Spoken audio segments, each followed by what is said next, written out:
3. Well, you don't have to count down the podcast. I don't know. You said Why said do you do? Does it just feel good to you? It like centers me. It centers myself. Oh my god, did you see that? It just feels like there's no. Does it feel like there's no start? Yeah. Unless there's like a countdown. Yeah. You're like every time when there's no video, I don't know what to do with myself. Why do you try to do the countdowns? It's so funny. I'll just do it in my head next time. 3, 2. I'm like, why is she counting right now?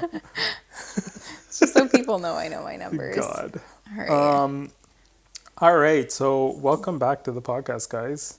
Yeah. We are on race number 2 of the season of 2022. I don't want to number things because I can't keep track. So was what was it? Jeddah, Saudi Arabia, right? Saudi Arabia. You need to put Saudi and Arabia, not Saudi Arabia. Saudi Arabia. It's like whatever, man. It's so much to talk about. Well, yeah. So, I mean... I'm Priya. This is Priya. Can't people who listen to this know who we are? They know who we are. What are you doing, man? We also have Ruki here and Milo, our dogs. Yeah, you might hear them running around. I could hear them in the last podcast. I listened to it a little bit. You could hear the little things. Even when I posted on Instagram, Ruki went up to go drink water out of the bowl there. It was hilarious. I got a message there either your dog is really shaggy or you got a new dog. Yeah. This is our guest of the weekend. But yeah, Saudi Arabian Grand Prix. Talking yawning, yawns. Yawn talking, And yeah, this circuit is freaking nuts, man. It's like they're trying to make these drivers crash, on the circuit. What did you tell me this morning? Max was like, just make it a straight circuit. Yeah, Max is like, I don't understand why they don't just make it more straight. But it's yeah, that would help. There's so many twists and turns. It's like, yeah, you're gonna, and it's not that the circuit is there's nothing wrong with turns. It's just safety wise, it's kind of sketch.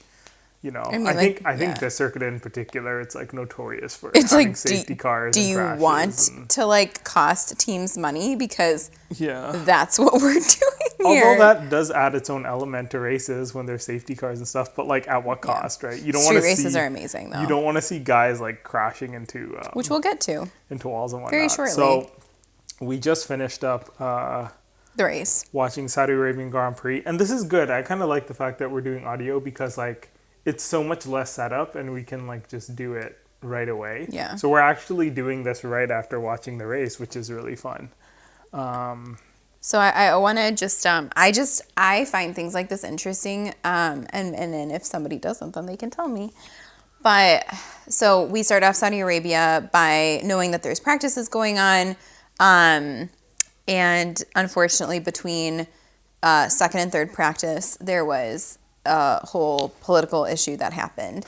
Oh yeah, there was some attack on some kind of there was a missile attack 12 kilometers away from the Jeddah track, right? So that's huge.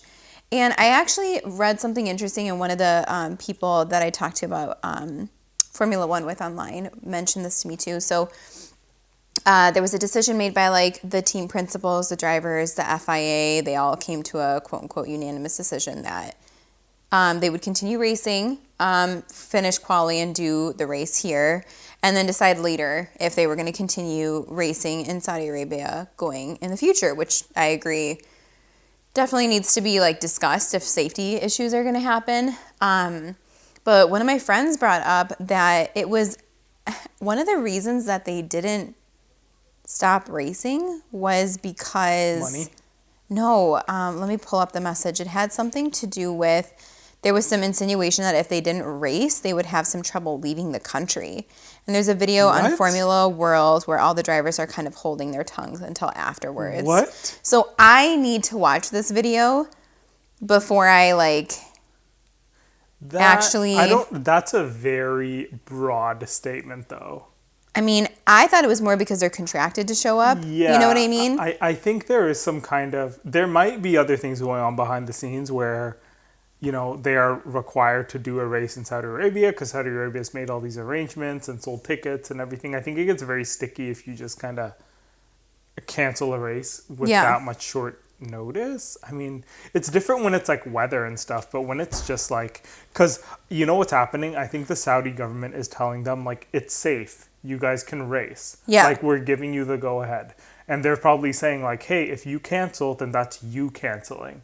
Not because of weather, not because of anything else. It's just because you guys want to cancel the race. So I have a feeling that it kind of put them in a bit of a sticky situation. And like, I mean, at the end of the day, like, because they were showing interviews with team principals and stuff saying like, yeah, you know, we feel it's safe to race and everything. And I was even here, I was like, who cares what the team principals think? Like, they're team principals of Formula One, like, teams. Yeah. Don't you want to talk to somebody who's either a government official or in charge of security or the military in Saudi Arabia? Like, wouldn't you want to hear from them to be like, yeah, this is or isn't safe? So I was like, this is kind of a weird opinion, but... I just flipped through it and I can't seem to find it, so I will read about it and then we can talk about it later. A headline might have just been, it might have been like a very, like they might have gone from like A to like Z without going fast. through the rest of everything else. You can't just say if they don't race, they can't leave the country kind of thing. Yeah. Maybe it was one of those things where it was a security issue where they're like, you know, we have to ground airplanes or something for a little while or whatever. I didn't read too much into the whole like explosion thingy or whatever, because to be totally honest, like there is so much politically that goes on in the Middle East that I can't even keep track of what's going on. Well, that's what I was saying, is that we would have probably not known about this had it not been for Formula One. I don't know if it ever would have made mainstream news. Yeah. Because how many missile attacks do we probably not know about? But that was kind of like, it was interesting because that kind of started off, I think, free practice 3.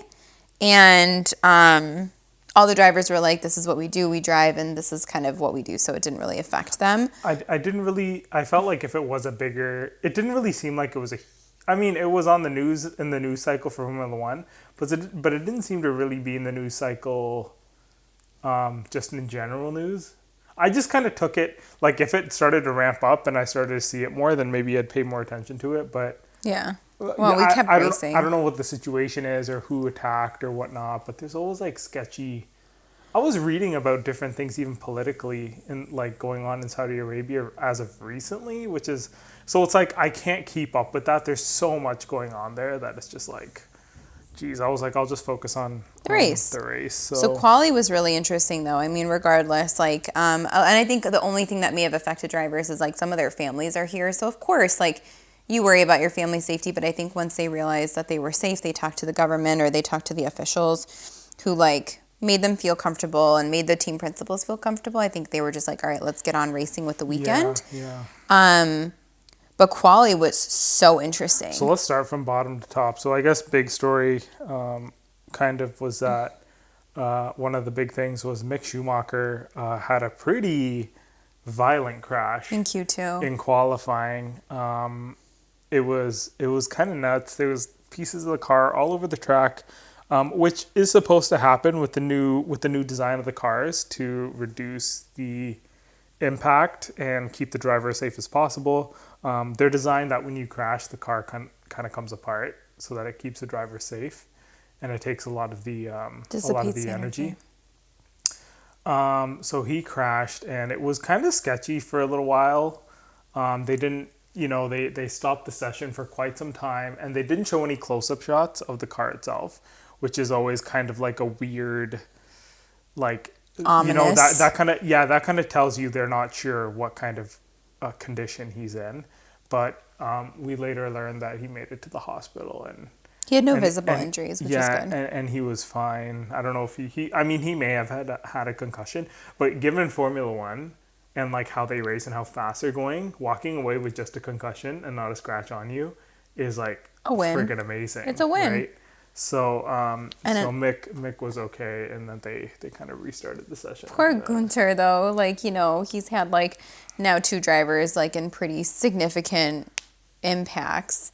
This is only Mick's second season, though. I think it's going to take him a little bit of time to get a handle on that car. Yeah. It is a Haas car. Like, they're not 100% tuned like every other car, they're tricky to drive, I think. But that was unfortunately the first red flag of the race, though. The first red flag of the race was due to Latifi, who ended up also crashing in The race? in the quali. The quali? That wasn't the first red flag. Remember, we had 2 red flags of quali. Was there Mick another was one? the second one. That was prolonged. Latifi crashed pretty hard Latifi too. crashed He pretty went hard. off those 2 barriers. Yeah, that was lost. a pretty intense crash. That was significant. Like, yeah. But, like, speaking of which, I think after that second crash, some of the drivers were speaking out and being like, this circuit is just pretty dangerous. Mm-hmm. There's a lot of turns, a street circuit. They actually, even for this season, they moved the barriers back. They did. A little bit because it was, like, way too narrow. It's like, I don't understand the whole point of, like, if you have track limits, you have track limits, and then the stewards can deal with that if people are going outside of the tracks. But putting the barriers really close does nothing but endanger the drivers. It does, but you also have to, I get that, and I completely agree with you, but you also have to see, like, the evolution of the F1 car and this, like, straight line speeds and the turn speeds, everything, cornering has changed. So things that used to be an issue are not issues, or things that were never issues are now issues. Yeah. So it's kind of like they're learning to adapt with, like, the Formula One car as it is right now. And the fact that, like, even in the race, everybody said, like, people were able to keep up with getting past, and they were able to try to overtake with more, I guess, like, aggressive overtaking than they could previously. So I think they're just having to adapt with the race and how the race cars are developing. Yeah. But it was kind of terrible because, like, with the first red flag, both the Ferraris were up and they had flying laps, and then they had to stop because they got yellow flagged and then red flagged. So it kind of cut Leclerc and Sainz in the throat, like, really hard because they were both on flying laps. They were going pretty quick. I mean, and we've seen that happen before. Yeah. But luckily everybody was okay. Other big news is that surprisingly, Sir? I don't know. So straight up, Lewis Hamilton was eliminated in Q1. Yeah. And that hasn't happened since 2017? Well, it hasn't happened due to car speed. Yeah. Or issues with the car. So if there's been issues with the car or issues with, like, yellow flags and stuff, it hasn't happened since 2017. Yeah. But actually on his own accord with nothing else happening hasn't happened since 2009.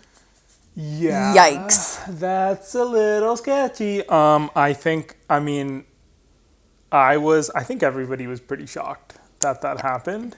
Yeah. Lewis Hamilton going out in Q1. I was pretty shocked. The whole, like, everybody I heard from was pretty shocked. Later, I was watching the pre-race show, and they were interviewing Toto Wolff, and he was saying, they were like, what happened exactly? Like, was it a car problem? Like, what's up with well, that's pretty evident. They're like, yeah, it's the car. And Toto Wolff very bluntly was like, it was an experiment that went wrong, and we're not going to do that again. Yep. So I think whatever they did, they kind of corrected. And that's kind of apparent in what happened in the race, I think. But yeah, that was a little shocking to see Hamilton out in Q1, considering I think Russell was much faster. Russell qualified in Q6. In Q6? He qualified P6, excuse me. Yeah. So, yeah, he made it like all the way up, but so that was kind of, like, other than that, that was kind of shocking. The other things were, like, Tsunoda did not even start, which carried on to the race. He didn't even start because he's been having some issues with the car. And what else happened here? So how we basically started the race was the biggest news. Perez your boy qualified Perez. on pole. So in quali, Perez was on. He was battling with Leclerc to get the fastest time, and he pulled out like an insane lap and made it on pole and beat out Leclerc. But god damn, the Ferraris are so quick. They are so competitive. It looks like they're shaping out to be the favorite to take constructors. I think for sure if Carlos and Charles can keep the cars on the track, for the most part, they should be grabbing constructors this year. Mm-hmm. And the Drivers' Championship, we'll see. It's going to be... I like that it's competitive. I would have liked to see, like, more drivers there. for it to be a little more competitive. But I think we're seeing a good amount of drivers up there. I mean, we're seeing like Charles and Verstappen. And Sainz and Perez. Yeah, but I mean, it would have been cool to see more teams mix in the mix. I mean, like, I would have loved to see, I would have loved to see Norris. Magnussen. Oh, yeah. Or Norris. You know, like, imagine Haas, like, battling for a championship spot. That kind would of have been intense. That would have been super dope. But so we basically ended off quali as like, let's say we'll go with the top 6, or we'll do top 10. We had Perez, Leclerc, Sainz, Verstappen, Ocon, shouts, Russell, Alonso, Bottas, Gasly, Magnussen. Who I find I'm a little disappointed in what's his face. That Verstappen didn't make it all the way up, but into it seemed like he struggled. He was in 4th though, but interesting quali. That's kind of how quali shaped up. Sunday is for the points. Saturday is just the grid. So that was quali. So then we got into the race. So we had oh my God, Perez on pole. Very eventful race, right? You know what? It was eventful in all the right ways. You know how like there's eventful and it just like makes your head hurt? Yeah. This was eventful and like my heart was happy. I'm serious. It was just like... give you like PTSD in any kind of way? No, it was so... No, everyone was saying that. It was so nice. Yeah. Like it was really... And like honestly, it was so nice to see like even the drivers like after the race being like, hey... I really enjoyed the good racing, you know, instead of being like, I honestly, I have a feeling that like with how the last season ended, they're really trying to push like the sportsmanship. Did you sense that at all? Oh yeah, it was like overhyped. It was like a little much, but it's like we're all friends. They're like, oh, it's so great to see that. Oh, let's show this replay. Let's show Max Verstappen and Charles Leclerc hugging because everybody's friends. Everyone's friends. We're all friends. Nobody's angry. There's no animosity. You know, it's like... Oh my God. But it is actually really nice to see that. There's like... It is. Very much like... Because I think last year got like pretty emotional with people. And people just got butthurt, man. Everyone was just butthurt all the time. It was just like, we need happy butts. I mean, on both sides. Like... Everyone. No, I'm saying everyone was butthurt. Yeah. If you were a Max fan, you were butthurt. If you were a Lewis fan, you were butthurt. If you were, I don't know, if you were like a George fan, you were butthurt. Yeah. Like, I don't know, everyone was butthurt. There was a while where like George was being made out to be like a villain too. I don't know if you caught that. When? Like when he and Bottas were having their issues, and then with the whole like him taking Bottas's place.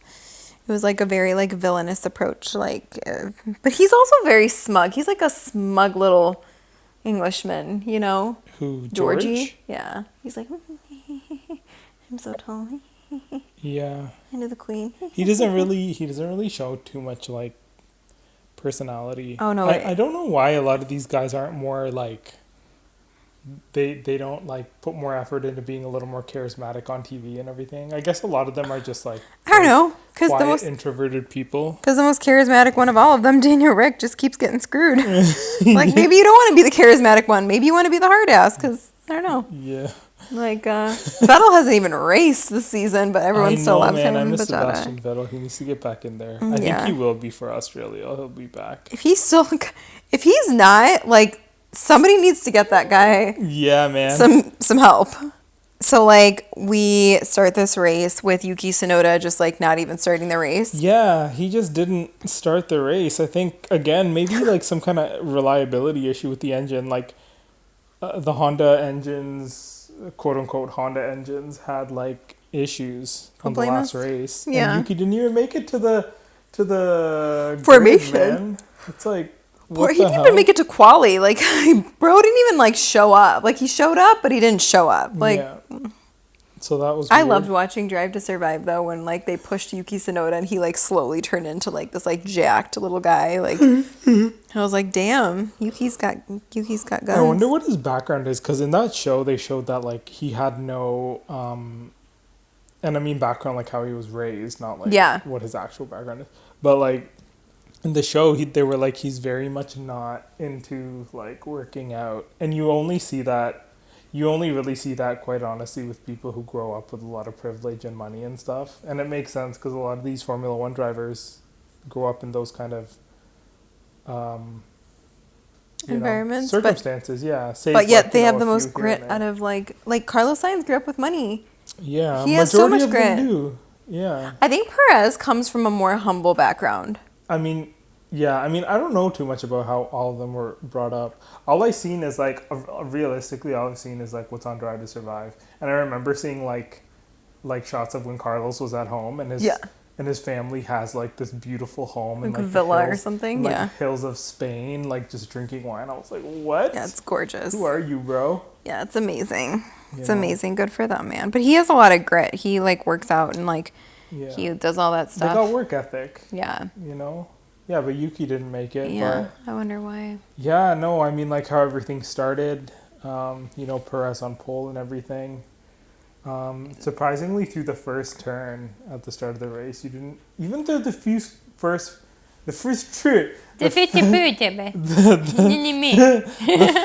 few turns What was the other thing you said? of the race, there weren't any like crashes. Peepers. Remember when you said peepers? I keep saying peepers. I don't know why. Yeah, through the first few turns. No, Cam, even up until You don't gotta say my name, man. People know who I am, you know? no. Up I love how you took the little intermission to just make fun of me for 5 seconds. You're like, yeah, but back to the race, Cam. It's on my Yes, time. Priya. Don't call me by my first name. You call me by my first name. Why do you call me by my first name, Don't tell dude? people what my name is. No, but like he was there. He was in first. He Who? was in first place. Sergio? Until the pit, until like 18 laps or whatever. He was in first. Yeah. He had a nice. Sergio was doing well, man. And the whole thing with this race is like, like the safety cars and the VSCs and everything. There's so much went on. And even like, I don't know, like at one point, maybe we can let's just discuss it. But like a lot of the drivers were talking about just the safety of the track. Oh yeah, we're gonna get there. You know? Yeah. Just the general safety of the track and everything. But It was really interesting. I mean, okay, so like, yeah, Charles was, this was funny. I just thought it was funny. I think Max is being more vocal this year, or we're just hearing it more, about like random stuff happening. Like if Charles would go over like the white line, or if he thought he went over the white line, or if like his lights weren't working. But the lights not working on Charles' car actually made sense to me. It wasn't just like a tattletale thing. Yeah. It was also because like you recharge, you know when to pass someone, you know when they've got more power than you do. But it was just kind of funny to hear, and I was like, Max, shut up, like relax. But then I realized like the reason that he was saying all those things. Yeah. So like the first 18 laps, like nothing. I don't think there's really anything to talk about except for Alonso and Ocon. Oh God. But back to your point about like what Max was saying.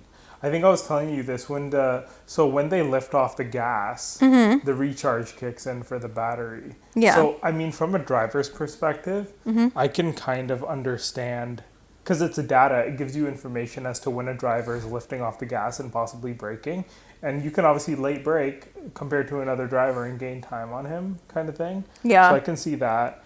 In terms of the pit lane thing, like unless you're able to kind of like reduce your racing line and make it shorter by cutting across the pit lane, I can understand that too. But the thing is like the biggest problem, and we talked about this earlier too, is like rules, right? You have rules in Formula One, and it's like if they want to stick to them and enforce them, they got to enforce them completely. I read something though that they did, and it was looked at like, and Verstappen even said, he's like, you're driving at X kilometers an hour, like you see certain things, the bobbing of your head, like the friction of the the road, like he's like, you ask your drive crew to be your eyes and ears sometimes too, to recheck things because you're seeing things so quickly. So a lot of times like drivers will bring stuff up, and it's not just Max, other drivers will be like, why did they do this or why did they do that, and it's like then the other the race engineer or the team looks back at it and they're like, yeah, everything's fine, like chill out, or they're like, oh yeah, that's true, like we're on it. But that's the nature of competition, isn't it? Especially when you're competing in an arena that has rules. Like, you expect those rules to be enforced. I mean, because if it was the other way around and another driver was like, hey, Max crossed the line, and Max was called out, I would expect them to penalize him for that. I would. No, and I'm just saying, like, it doesn't mean that Leclerc did something wrong. It just means that Max saw what he saw and brought it to the attention. Like, he even said it on the last lap. Like, when it was him and Charles, he was like, how is he this close under a safety or under yellow flags? Because he thought he was speeding through the safety car, yeah. And like, that's or yellow flag. That's a legitimate violation. That's what I'm saying. So you have to, but the thing is like, he just might be under pressure and he might just feel that the car is closer than it needs to be. And there was no further investigation needed for that because he was within sector times. Like, you're going to bring up every single thing you can to diminish your competitor because you want to win. Within the rules. Within reason, right? It's not like any of the things he was saying were like... Yeah. It's just like Hamilton was crossing the pit lane before he knew what happened. Not crossing the pit lane, but he was like, that car slowed down. Yeah. And it's like, he didn't know that Ricciardo had engine failure. Yeah. So, anyways, back to Ocon and Alonso. And then Bottas got in on that. Ocon and Alonso, man, I don't know why Otmar didn't get involved. Actually, I mean, they didn't broadcast the radios that we saw or heard of, I should say, at least in the broadcast. If you have the F1 TV app, maybe you saw. But, like, if those were my drivers, I would have been like, yo, y'all need to chill out. Because he let them, like, race for a long time, and it got super sketchy. Alonso almost threw it into the wall. Yeah. Like, at one point, and I was like, bro, like, it's just, like, so ridiculous. But, like, I guess when you're dealing with, like, an individual scenario, because Formula One is individualistic at the end of the day, but then you're also in teams. It's like, you got to balance that, and I get it. Sometimes you got to let the dudes race. But they were going nuts. They were going at it. And, like, I was reading this article. After the race, and it's like, they did not give a shit. Who? They were, like, happy. Both of them were happy. Alonso and Alonso and Ocon, they were like, we know how to push each other. We know when to stop. Like, that's what they said? Yeah, they literally said that. Oh, wow. And I'm I like, didn't know they made a statement. I was just kind of I mean, like, that was, like, one of the biggest things in the race. Like, literally, I feel like 10 minutes of the race was just them racing each other. Yeah. And I mean, like, it kind of sucked, though, because I don't know if that had anything to do with Alonso's, like, I mean, like, obviously, like, tire degradation, but, like, I don't know if that had anything to do with why, like, Alonso ultimately retired. Yeah. But yeah, it was like, I think it was a pretty interesting, I was surprised that they let them do that. Like, yeah, I was surprised. I mean, generally teams don't kind of let that kind of battling fly because it was getting super sketchy. And I was like... Ocon, like, almost not brake checked, but he late braked and he killed didn't pick a line. Alonso. Like Alonso was going to go through the inside, and he moved on the inside on him. Yeah, that was late. That was a late move. It was such a late move, and that's super dangerous, especially between teammates. Hey, bro, what are you doing? I don't know. Starting to like you a little bit. I was shocked that neither of them were sour about it, but I mean, apparently they were having a great time. Ocon was coming onto my good side there a little bit. Now I'm just like, dude, don't be, messing with Vettel. No, Alonso. Vettel didn't race. Alonso, sorry. Yeah. Yeah. Alonso. Yeah. Fernando Alonso, yeah. Vettel's got the Rona. He's at home. Yeah. But that was really interesting. It was funny because, like, Otmar kind of sounded like a little, like, freaked out at first because he's like, we're just going to let them race. You're going to race. You're going to see they're going to calm down. I was even saying, like, tire degradation on racing like that, too, is, like, just not worth it. But, yeah. I mean, yeah, like, that was interesting. It was kind of crazy because they were ahead of each other, behind each other, ahead of each other. Like, Ocon pushed Alonso off the track and then had to give it back. It was like, It was just like, who are you racing? Like, are we racing for, like, points or are we racing for, like, ourselves? But I mean, I guess it's a little bit of both. Yeah. And then my heart just broke. Woohoo. Because, Christian Horner and Red Bull really should have called me about their pit strategy because I predicted it correctly. Oh, my Lord. I was right. So this is the setup. Hey, dude, I predicted Perez going to Red Bull. You did. You did predict that. Like, you predicted that early. So early. Surely. When they said they were sending Albon out? Yeah. Was it?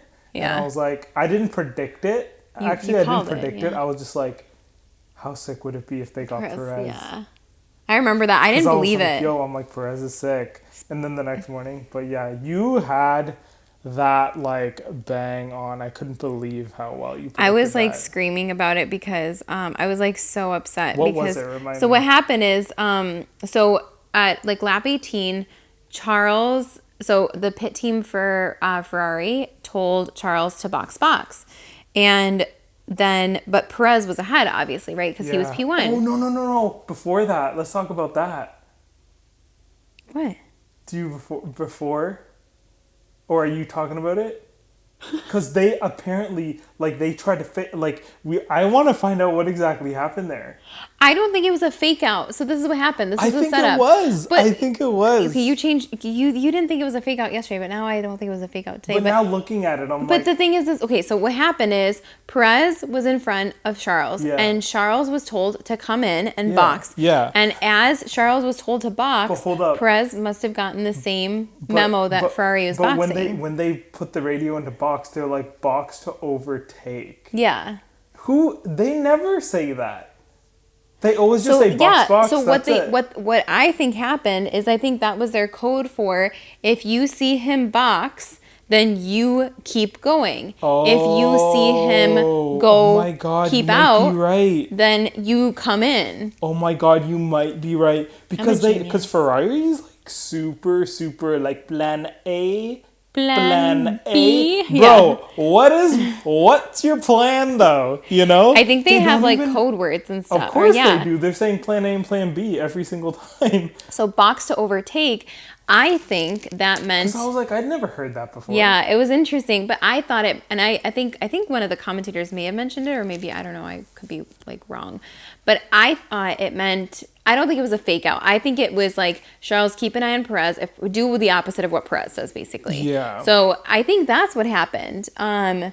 Because the thing is like, I don't think it was it could have still been a fake out, you're right, but both teams came out, and I think it's because they didn't know what Perez was going to do, right?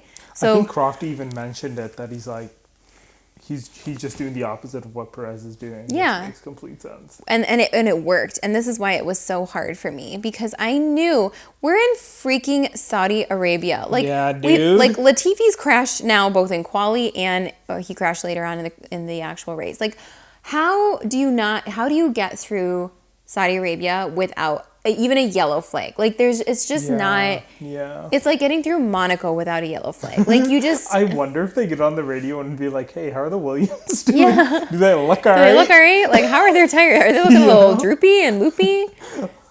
Like, Albon apparently so had a run in up. with Stroll. I need to understand it. It's like apparently it made like top 5 oh no way. news, but I'm like, I don't really. What run in? I don't know. Apparently got a grid penalty, and I'm like, I don't give a crap. Oh my God. So basically, after Perez came in, got his tires, I think he was on hards, and I was like, we're stupid. Red Bull, we're stupid because we're done. That was too early. And literally, like, not even a lap later, Yeah. Latifi puts it in the wall, and there's a safety car. So it starts with a yellow flag, and then it's a safety car. It's virtual. It went virtual into regular because it was he put it in the wall. But virtual is so important because it doesn't bunch the cars up. No, you're right. It makes the gaps. That's a huge difference. So Perez basically got screwed because it started with a VSC, and then obviously it went to a real safety car. And then Hamilton wasn't able to pit at the same time. No, that's later. Was that later? Sorry. Yeah. So like Red Bull got screwed by Perez, and then they like brought in Sainz and Verstappen. Yeah. And then Verstappen so basically Perez was like 3rd or 4th, and then tried to get out of he was on the straight, and then Perez was coming out of the pit lane, and that's where the whole Perez Sainz thing happened, where Sainz was like, I was ahead of him, like. And then Perez had to give that position back. So he was basically P4. He gave it back after the safety car, though, because you can't overtake whatever. Yeah. Before the restart, but after the safety car had gone in. Yeah. And so you're going through this race, and everyone's mad because, like Red Bull decided to just like, I don't know, like put their tail between their legs. I'm still so bitter about it. What? Their race strategy, like had that been Max Verstappen, like That would have not happened. I don't know. Like, I think That was bad race strategy. like, I think it's just like, I think they're a little, it's only a couple races in. Yeah. That's the thing. And like, you're dealing with a new Ferrari team here. Yeah. You know, and I think Ferrari, because straight up last season, the past couple seasons, Ferrari has just been trying to survive. They've literally been driving to survive. Like, they're just, but now they're at a place where they're like, okay, we have a solid car, and now it's like strategy games. Because I think with Red Bull, they're so used to battling Mercedes on strategy. And I think you know, when you battle people for a long enough time, you start to learn them and what they do and what they're comfortable with doing and whatnot. And with Ferrari, it's just like a whole nother level, and they got their code words and plan X and all this and that. And or like, my tires aren't well. Yeah. It's like, it's making things really interesting. And I think Red Bull was just like, they caught things. Because you know the thing with Lewis? The one thing that Lewis always used to do, and I've seen that, like, I've heard like podcasts and like read things about this, about how apparently, you know how in races he's just like, tires are gone. Yeah. Tires are done. Yeah. And everybody is like, how is it that after he says that, he puts up fastest laps? Yeah. And they're like, it's because he's getting on the radio purposely and bullshitting. Just like, so it's like, but everybody everyone knows does it. Everyone plays these games. Everyone does it. And it's funny because even in this race, Hamilton stretched his tires out real far. He's like the underdog Perez of Mercedes. Like, everyone talks about how Perez can make tires stretch. He had no choice, but he also does very good with his tires. He started on hards. Yeah. He made up like, we'll get to him in a second, but like, he made up from like 15 to 5 or something like that. Like, he did it, or 15 to 7. Like, he did a great job. Yeah. But you know what I think happened with Red Bull? Do you want to know, instead of just, I mean, like, I think what you said is interesting. Well, what I'm saying, my point is, I think they don't know how to mind games. Strategize with them. Yeah. Like, but I think they'll figure it out. I think you're right. And I think the other thing is I think they were very desperate to get points because they didn't get any in the first race. Yeah. I think they were just like, we want points. But you know what? I mean, you were predicting, how can you predict a safety car though within like, you never know when it's going to come. Or like, let's say 5 laps. It's hard. Like, but his tires could have gone to 25. He pitted on 18. It's an early stop, man. And they were fine. And the interesting thing is look, like, the thing that bothered me is that on the radio, Leclerc's team was telling Leclerc our tires are less degraded than Red Bull's. Oh yeah. And I'm but like, you don't know. That's the thing is, I feel like Ferrari plays so many mind games. Yeah, that's true. Like, that's true. I mean, we're only 2 races deep, but Binotto just, I don't know, man. He's just too Italian for me to handle right now. He's the espresso. like, the dude can speak perfect English and speaks Italian on Drive to Survive. He is not to be trusted. Yeah, I know. He's so tricky. It's too squirrely. He's a tricky guy. It's too squirrely for me. I can't deal with him. Oh my God. Are you allowed to talk in other languages? That might be a like power move too on Drive to Survive. What? I thought Binotto can speak perfect. Yeah. He can. No. I don't, because he's speaking. No, he can. It's like, why would he do that then? It's like, to mess with you. He's got the entire world just like, why is this guy speaking Italian when he can speak English? I don't know. He's just sitting there with his like interesting looking glasses and he does have interesting looking beautiful glasses. hair and just anyway. Do you think, are you allowed to speak a different language on the radios, or do you have to speak in English? I wonder. I think you, I mean, it's a good question. Now that you mentioned that, I think you have to speak in English. Right? Because all of them, even Pierre Gasly's, okay, Pierre. Like, he's so French. Yeah. But he's speaking, and he's got the thickest French accent. I love when Christian Horner tries to speak, like, Spanish to Perez. He's like, vamos! And I'm like, vamos. You dum-dum. It doesn't work. It's hilarious. It's like you're British. British and Spanish are the most, like, opposite accents. Yeah, I'm like, y'all are just trying to, I guess it's weird. What are you trying to do, Horner? Stay in your lane, bro. Stay in your English lane, bro. Freaking hilarious. You know? But I think also, I think your theory about Red Bull's interesting. And then everything went to poop. Like cars just started stopping everywhere. Oh, like God, it was a little alarming at how many but cars also stopped. expected. Did you hear the thing about the fuel? No. So they made the fuel more ethanol mix, which makes it more like better for the environment and whatnot. So they actually had to change.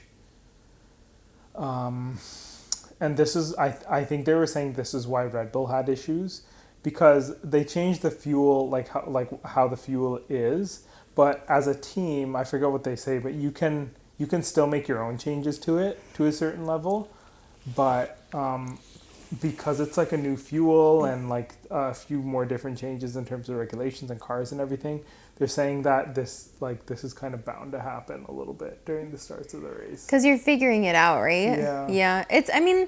That's the thing is I get really worked up when these when people don't finish during the beginning of the season, but apparently they don't get worked up. So, we have 23 races. The teams, they're not as bitter about it as What? Like not finishing? But I'm bitter as anything. Season. I'm like, McLaren, you suck. But it's not like we're going from just one season to another. They made very drastic changes. Yeah.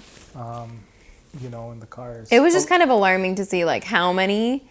And I was really bummed about Alonso, his power failure, just because I really love seeing him race. I like seeing him. I feel like I don't know. I like Vettel, Alonso, Perez. Yeah. These I don't want to say older because they're not that old, but these guys who have been in the game for a minute. Yeah. And just kind of have that older vibe. And then you see him race, and it's so fun. Alonso on Ocon, it's you got two separate generations of just racing, and I just love seeing Alonso how, for his age, he's got very crazy reflexes. Who, Alonso? Yeah, man, that guy is insane. I think it's just with the maturity comes more patience and understanding too, which is so fun to watch. And that's why when Perez was, holding up Lewis on the last race, it's not the guy was pissed or anything or super aggressive. Everything he was doing was 100% just experience. He was dialed in. Yeah, he just knows what he's doing as a Formula One driver, and it's so cool to see that. Most drivers might have cracked or not pushed with Lewis that hard, but the fact that he did just shows his... It's also bringing about a new era of racing, which we saw at the end of the race, which we'll get to. Yeah. But yeah, so it started with Alonso. He had a power failure. And then Daniel Ricciardo literally had to stop on the track because he couldn't drive. He couldn't accelerate. And this is where it gets interesting. Yeah. Because he stopped in the pit lane. He stopped right outside of it. And it was interesting. And then, okay, just so that my boy Valtteri doesn't feel left out. Do you remember when we were watching, so many flags were going up all the time? I'm like, oh, yellow flag, green flag, yellow flag. I was like, yeah. Green flag, virtual, or white safety flag. car. It's what is happening? And then they show I thought that F1 was broken. Yeah, Ricciardo starts slowing down and Alonso was slowing down. I'm like, what is happening? So basically in this order, it was Alonso had power failure, Daniel had to stop on the track, and Bottas, just in the middle of this, had somehow gotten into the pit lane beforehand and was retired. And retired, yeah. He retired the car because I actually don't know why he retired the car, but I'm sure something was wrong. I like Bottas, man. I'm so happy he's doing he's showing performance in Alfa Romeo. Yeah, him and Zhao, actually, I read an article, seemed to get along really well. Zhao kind of got a penalty. Oh, let's just take a brief intermission to talk about this guy. So he is in the pit lane serving a 5-second penalty, but didn't serve the 5-second penalty, so had to do a drive-through penalty. That's hilarious. And poor guy. We're how do you do that? How did that even he must happen? have not stayed the whole 5 seconds. It's peace him out. Yeah. No, what happened was it was actually something to do with the jack. Yeah. They were futzing around with it. Yeah, and they didn't, because it's very clear how it works. You're not supposed to touch the car until you serve the penalty, and I think they didn't do that. Would understand that, but yeah, they kind of screwed him in that sense because it's not really his fault. It's not like he moved preemptively. Yeah.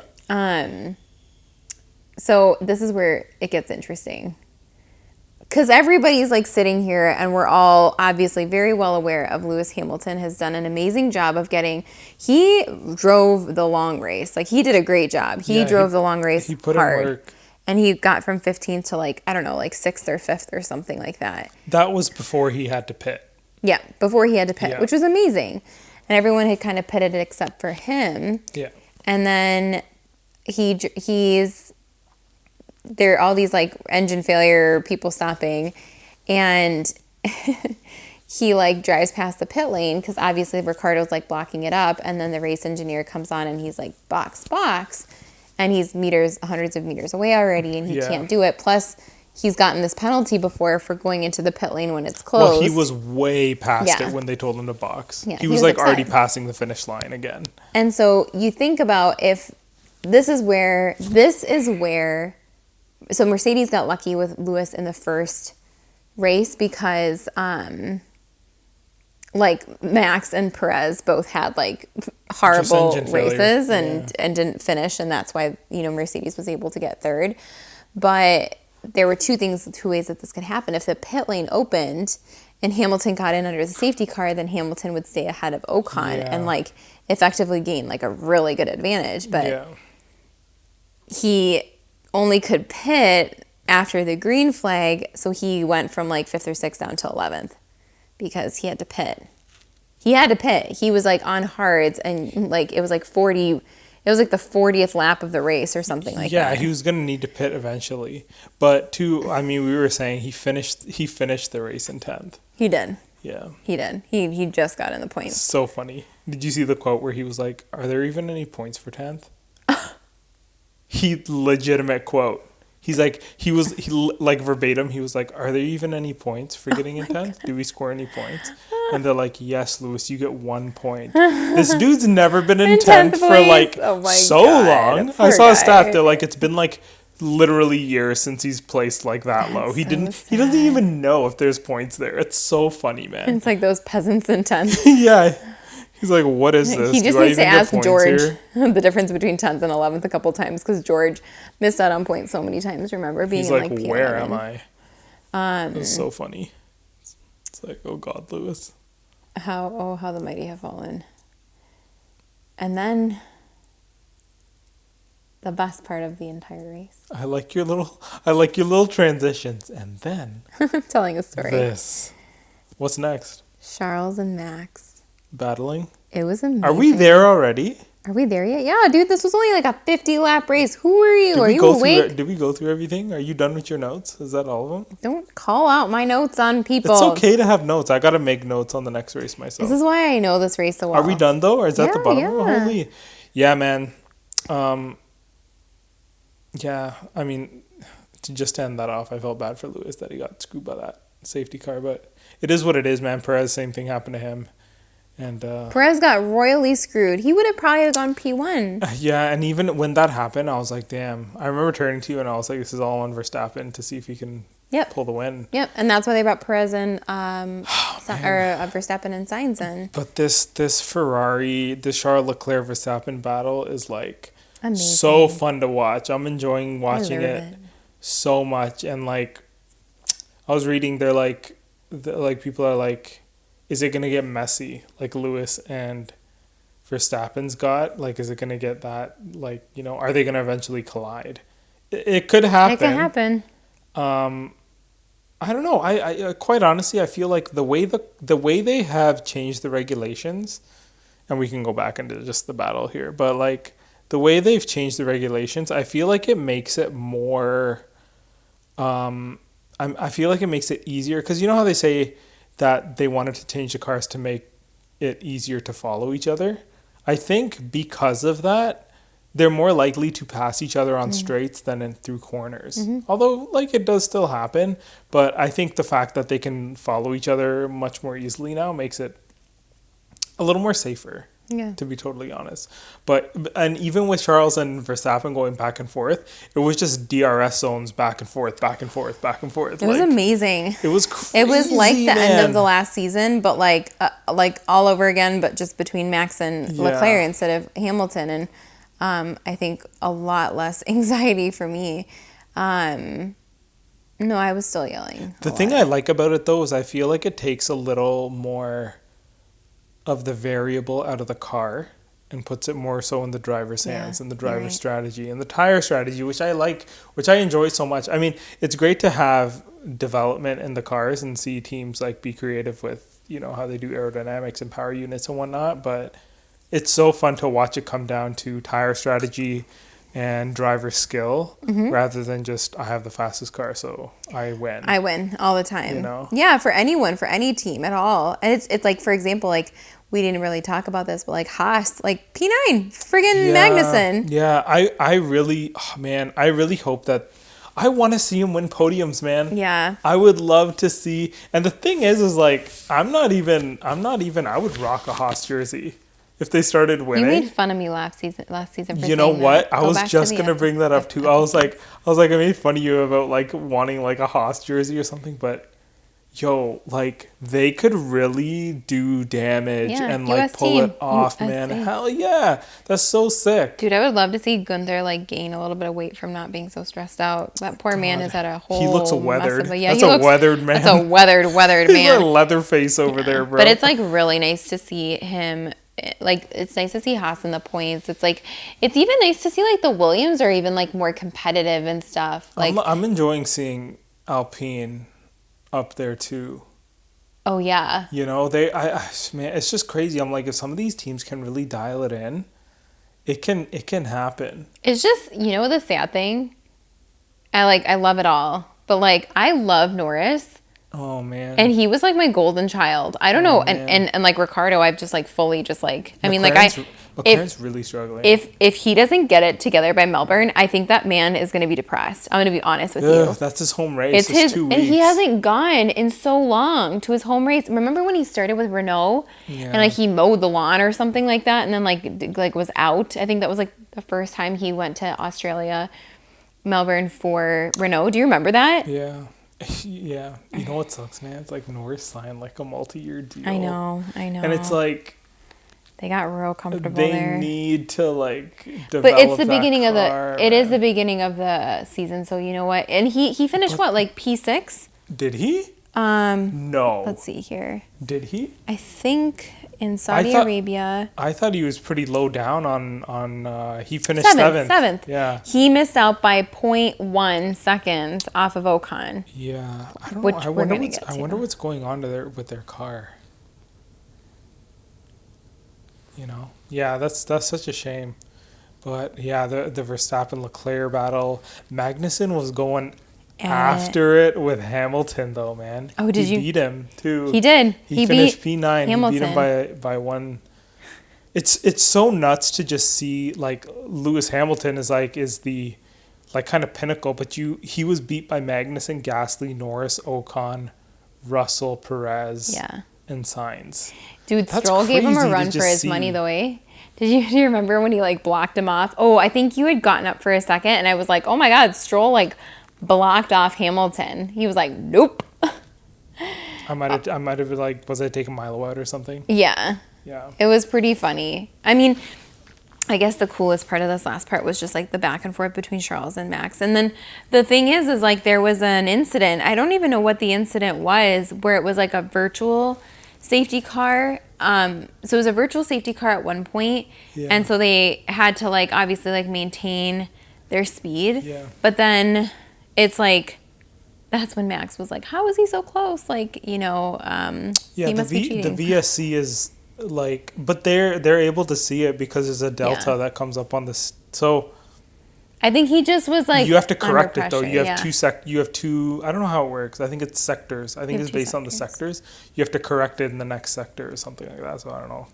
And then I thought what you said to me about the lockup at lap 44 was really interesting. Oh yeah. So for everybody who doesn't know, like there was when Verstappen and Leclerc were battling, and there was that one turn, if you can remember, where they both locked up like heavy, and I think I saw like a YouTube video or something about they're like, why did that happen?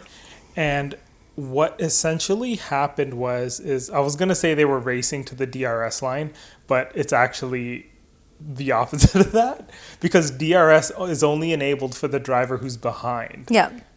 So what both of them were trying to do was be behind each other when they got to that DRS line. So I guess they both kind of lifted off the gas and they weren't slowing down enough behind each other. So then they both instinctively hit the brakes and braked harder through the corner and they both locked up. I thought that was so interesting. Yeah, and this is kind of the same reason as to why that whole quote-unquote brake check situation happened with Verstappen and Hamilton last year. In Saudi Arabia. Yeah, because it was that exact same thing. They were both honestly trying to get the DRS advantage through the straight. Makes more sense. And another point to that is they did say, and they mentioned this in the broadcast too, is like Verstappen was he was just behind Leclerc and had DRS on him, and they're like he closed the flap early. Oh. So he would get the next one too, because he was getting too keen on like trying to pass him and whatnot. And I was even saying when we were here, I was like, Max, you got to be patient, bro. Like deploy a little bit of patience and that's what he did. And then and then he closed the DRS flap like even before the straight was over. So he got a little behind him and then he got the DRS advantage and passed him. And I think that's eventually what won him the race. I'm pretty certain they even touched upon that in the post-race interviews a little bit too, but he got right alongside. I mean, he just has to deploy a little bit of patience. Yeah, like Max was getting a little squirrely, and I know, man. Yeah, but I like it. It's so. I think he was also pretty desperate for the points, though, too, because like he was so close last race. I like squirrely racing, man. I know, but Max makes mistakes when he's squirrely. He does, though. He gets a little aggressive, and he gets a little like overzealous, and he needs to dial it down. Yeah, he needs to definitely hone that back in. I think that'll come with like just more and more years of racing. Yeah. Though. He did like he took him at like what, like 48 or 49, and like he maintained, and I mean it was a fight to the end between Max and Leclerc. Like they literally waved the checkered flag for both of them. Yeah. Carlos Sainz finished in P3 and then Perez in 4th. Ocon just kept Norris at the line. Oh my God, that was sick. What happened to him last time? He almost got pipped by Norris at the line. Yeah. It was like, oh man, although it wasn't for podium or anything, but it's like, bro. Still, it was pretty, yeah, it was pretty interesting. So we ended the race with, I feel like we ended the race with like a very... yeah, it was satisfying. It's a lot of fun watching this season. I can't wait till the next one. So we ended off with Verstappen, Leclerc, and Sainz on the podium. And then Perez, Russell, Ocon, Norris, Gasly, Magnussen, Hamilton. After that, we had a lot of do not finishes and do not starts. We had 7 people total who did not finish or did not start. And of course, the fastest lap went to Leclerc, which he was very happy about. Yeah. I thought that was interesting. And driver of the day, too. It was a fun race. He deserved that for sure. It was really nice to see. And then right now in the standings, because I actually like, you know what, I kind of like looked at the driver, but I mean, we're only 2 races deep. But I mean, next week, while you're looking that up, next week, 10 days from now, we head to Australia, and this is going to be a tricky one for anyone who does watch Formula One in the United States or like in this side of like the world. If you're in Europe, it's a different story. But like quali practice and everything is pretty much like around either like 11 p.m., midnight, or 1 or 2 a.m. The race is at the race is at midnight on what is it, on Sunday. Technically, I guess Monday morning, isn't it? Oh no, isn't it? No, it's like Sunday morning for us. So it's Sunday afternoon for Australia, so it's Saturday night, Sunday morning. So we'll be able to watch it. I don't know how you expect me to stay up until midnight, but yeah, but I mean, if it's a thing night, dude, it's a Formula One race. If it's a thing night, if it's a weekend night, yeah, it's like not a work night. What's that thing where you're like the thing with the thing with the thing? I thought it was. No, it's We'll try it. We'll see what happens. It'll be fine. How are you gonna be jacked up? I know. I'm gonna be excited. It's gonna be fun. How are you not gonna want to watch that race? I'm gonna, of course, watch it. Yeah. Oh, man, I can't wait. I love F1 so much. I know. I can't wait. So we will see, we will hear, we will discuss with you guys again in 10 days Oh my gosh, we should probably podcast right before we go to bed. That would be hilarious. That'd be such a delusional. Oh my Lord. That'd be such a delusional one. No. We're going to have to get some rest and do it the next day. We have to do the Ninis. Yeah. That's going to be a weird Sunday morning to get up then. Why? Because, you know, it's usually race morning and then it's going to be It'll like, nice. oh, it's already done. We can relax, have coffee, and just talk about the race. I'm yeah, sure that'll be nice. really and then great. we'll hear all about the other stuff. Yeah. All right, guys. Well, this was fun. Yeah, so we will catch you guys on the next podcast, Australia. As always, subscribe on Spotify. I'm still uploading to YouTube. If you wanted to go on YouTube and listen to the, we're doing audio now, so it's going to be audio on YouTube. But the great thing about YouTube, if you guys don't know, is like if you watch a video, it'll like hold your place. Like if it's an hour-long podcast like this, it'll hold your place so you can go back to it and like continue it from there as well. I actually listen to like a few podcasts over YouTube just for that reason. It's easy to access. It's on all your devices kind of thing. So make sure you guys subscribe over there. So follow us on Instagram as well. We're mostly posting stories and stuff there. I don't know what I'll do in terms of posts there. We'll see. And then obviously, if you're listening on Spotify, make sure you're subscribed. Can't talk though, you know? Peepers. See you peepers later. And yeah, thank you guys for listening. Bye. Bye.